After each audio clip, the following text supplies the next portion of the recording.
the whole campaign is negative, that a vote for Harris is a vote for democracy, a vote for Trump is a vote for authoritarianism. Nobody's discussing what Trump's policies are. There's no discussion whatsoever. The question is, where will the American people come down? I remain a complete outlier. I think Trump's going to win. Well, there's nothing to think about Harris. There's just nothing there. She's a laughing cow. I don't know why she's always laughing. The world's on fire. Why are you always laughing? She's just completely detached from reality.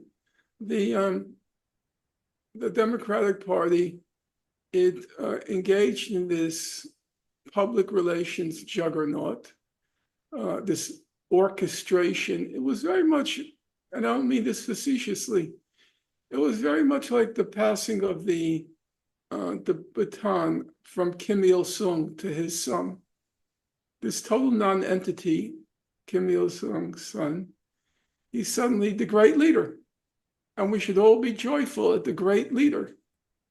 Kamala Harris is not even a zero, she's a -1.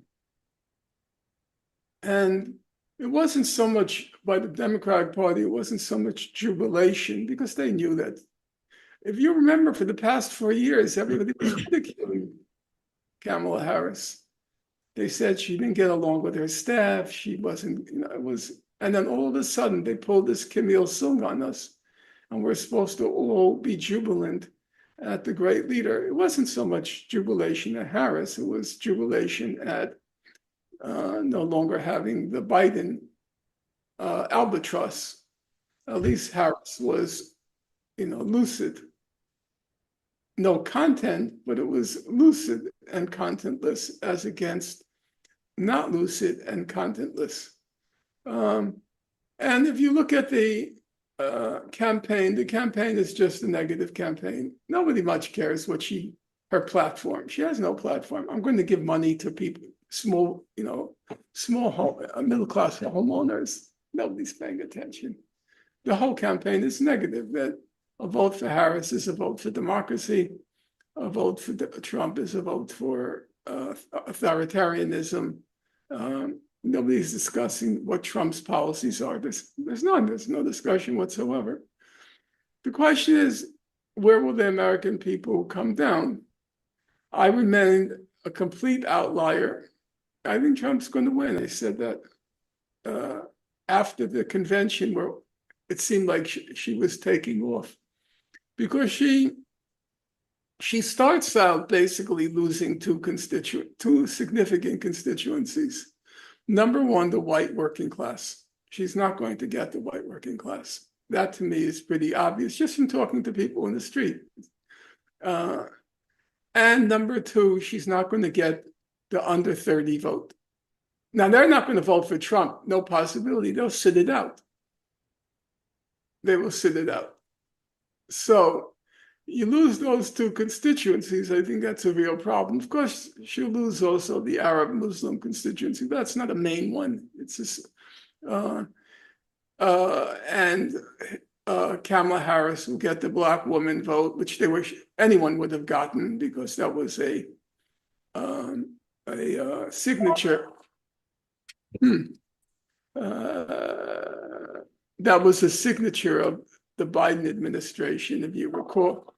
This is very frustrating. If you recall, the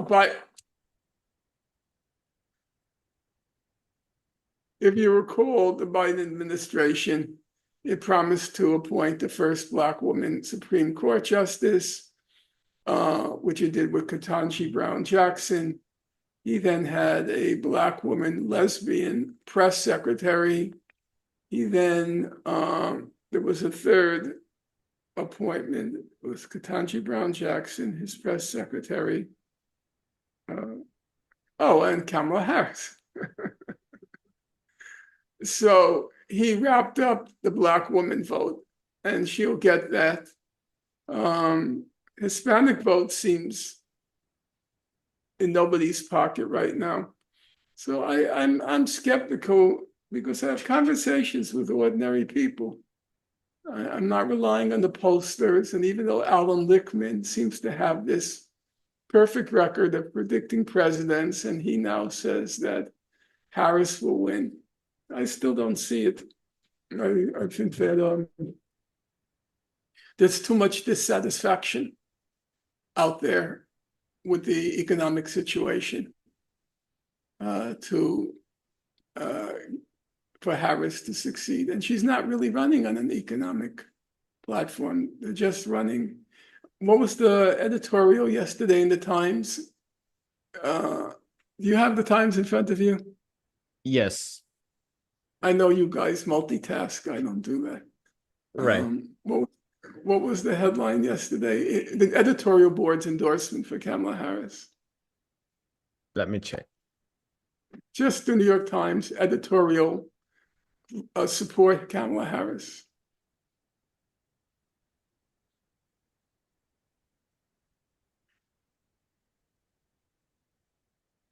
Here you go. The only patriotic choice for president. Yeah, it's just about supporting democracy. It's patriotic. Not that she offers anything. Mm-hmm. Not that anyone would believe she offers anything. That's just, she's not, there's no, Biden had a track record, whether you liked it or not, he had a track record. She has no track record. It's an interesting thing, Professor Chomsky, he said the Republican Party is the most dangerous institution in human history. And there's obviously truth to that. I am a great believer in the credo, don't quarrel with facts. And you can make an argument for that. But the fact that I don't want to say but, I wouldn't dare say anything about Professor Chomsky, but I'll just say, in addition, it has to be borne in mind that the Republican Party at least had a primary. A primary is kind of the bedrock of bourgeois democracy, the primary.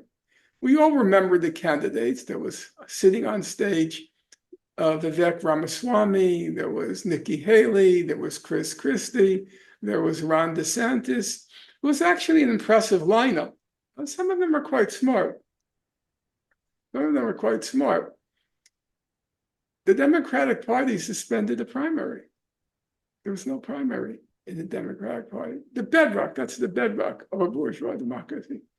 They just, Biden declared his successor, and the powers that be, which were basically Schumer, Pelosi, and Obama. And then the powers that be, at the beginning, they were not pleased with that. As you remember, Schumer said he went on board for a primary at the convention, that there would be a sorting out between candidates. Obama didn't endorse Harris until he was the last. And Pelosi was not for it. But it turned out to just be an appointment. There was no primary, there was nothing. I mean, Kamala Harris didn't get a single vote, a single delegate after she ran for president in 2020, not one. She came in fourth, I think, in her own state of California in the primary. So at the minimum, the basic standards of democracy, I would have to conclude the Republican Party is a more Democratic Party than the Democratic Party. Do you think the Democratic Party was just a coronation? Hi, my name is Ayushman. I, along with Jyotisman, have started this platform. In the last 2 years, we have tried to build content for the left and progressive forces. We have interviewed economists, historians, political commentators, and activists so far. If you have liked our content so far and want us to build an archive for the left, I have two requests for you. Please do consider donating for the cause. Link is in the description below. Also, if you are not able to do so, don't feel sad. You can always like our videos and share our videos to your comrades. Finally, don't forget to hit the subscribe button.